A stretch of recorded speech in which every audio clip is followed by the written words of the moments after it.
प्रिय माताओं और बहनों, स्वागत है आपका हमारे चैनल भक्ति की बात में। आज हम आपके लिए लेकर आए हैं बृहस्पति जी की कथा। एक दिन इंद्र बड़े अहंकार से अपने सिंहासन पर बैठे थे और बहुत से देवता, ऋषि, गंधर्व, किन्नर आदि सभा में उपस्थित थे। और जिस समय बृहस्पति जी वहां पर आए तो सब के सब उनके सम्मान के लिए खड़े हो गए, परंतु इंद्र गर्व के मारे खड़ा न हुआ। यद्यपि वह संदेह उनका अनादर किया करता था। बृहस्पति अपना अनादर समझते हुए वहां से उठकर चले गए। तब इंद्र को बड़ा शौक हुआ कि मैंने गुरुजी का अनादर दिया और मुझसे बड़ी भारी भूल हो गई। गुरुजी के आशीर्वाद से ही मुझको यह वैभव मिला है। उनके क्रोध से यह सब नष्ट हो जाएगा, इसलिए उनके पास जाकर उसे क्षमा मांगनी चाहिए। ऐसा विचार कर इंद्र उनके स्थान पर गए। जब बृहस्पति जी ने अपने योग बल से यह जान लिया कि इंद्र क्षमा मांग लेकिन ये यहाँ पर आ रहे हैं, तब क्रोधवश उनसे भेंट करना उचित न समझकर अंतर्ध्यान हो गए। जब इंद्र ने बृहस्पति जी को न देखा तब निराश होकर लौट आए। जब दैत्यों के राजा वृषपर्मा को यह समाचार विदित हुआ, उसने अपने गुरु शुक्राचार्य की आज्ञा से इंद्रपुरी के चारों ओर से घेर लिया। गुरु की कृपा न होने के कारण देवता हारने व मार खाने लगे।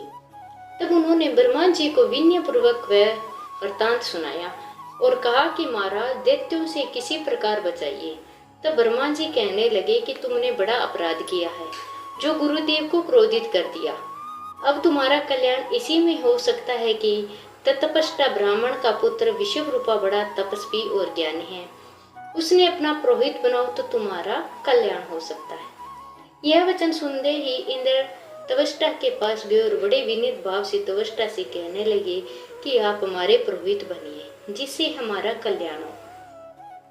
तब त्वष्टा ने उत्तर दिया कि पुरोहित बनने के लिए तपोबल घट जाता है, परंतु तुम बहुत विनती कर रही हो, इसलिए मेरा पुत्र विश्वरूपा पुरोहित बनकर तुम्हारी रक्षा करेगा। विश्वरूप ने पिता की आज्ञा से पुरोहित बनकर ऐसा यत्न किया कि हरी इच्छा से इंद्र वृषवर्मा को युद्ध में जीतकर अपने इंद्रासन पर स्थित हुआ। विश्वरूप के 3 मुख थे। एक मुख से वह सौंपली लता का रस निकाल पीते थे और दूसरे मुख से वह मंदिरा पीते थे और तीसरे मुख से अनादि भोजन करते। इंद्र ने कुछ दिनों के उपरांत कहा कि मैं आपकी कृपा से यज्ञ करना चाहता हूँ।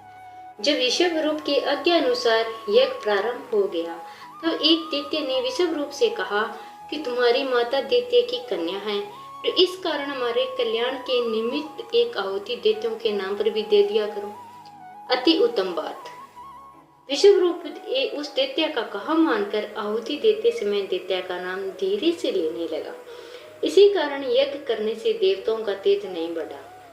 इंद्र यह वृतांत जानते ही क्रोधित होकर विश्वरूप के 3 सिर काट डाले। मद्यपान करने वाले से भंवरा और सोमपली पीने वाले से कबूतर और अन्न खाने वाले मुख से तीतर बन गया। विश्वरूप के मरते ही इंद्र का स्वरूप ब्रह्म हत्या का प्रभाव में बदल गया। देवताओं ने 1 वर्ष पश्चात करने के पर भी ब्रह्म हत्या का वह पाप न छूटा।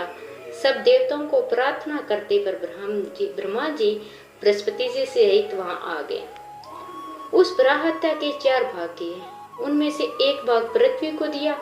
इस कारण कहीं कहीं धरती ऊंची नीची और बीज बोने के लायक भी नहीं होती। साथ ही ब्रह्मा जी ने यह वरदान दिया, जहाँ पृथ्वी में गड्ढा होगा कुछ समय पाकर सभी भर जाएगा। और दूसरा वृक्षों को दिया, जिसे उनसे गोंद बनकर बहता है। इस कारण गूगल के अतिरिक्त सब गोंद अशुद्ध समझे जाते हैं। वृक्षों को यह वरदान दिया कि ऊपर से सूख जाने से जड़ फिर फूट जाती है। और तीसरा भाग स्त्रियों को दिया। इसी कारण स्त्रियां हर महीने रजस्वला होकर पहले दिन चंडालिनी और दूसरे दिन ब्रह्मघातिनी और तीसरे दिन धोबिन के समान रहकर चौथे दिन शुद्ध होती है और संतान प्राप्ति का उनको वरदान दिया। चौथा भाग जल को दिया, जिसे फेन और शिवाल आदि जल के ऊपर आ जाते हैं। और जल को यह वरदान मिला कि जिस चीज में डाला जाएगा वह बोझ में पड़ जाएगा। इस प्रकार इंद्र को ब्रह्म हत्या के पाप से मुक्त किया। और जो मनुष्य इस कथा को पढ़ता है या सुनता है, उसके सब पाप बृहस्पति जी की महाराज की कृपा से नष्ट हो जाते हैं। वीडियो अच्छी लगी तो लाइक और शेयर करना, और चैनल पर नए हो तो चैनल को सब्सक्राइब करना और कमेंट बॉक्स में हर हर महादेव लिखना।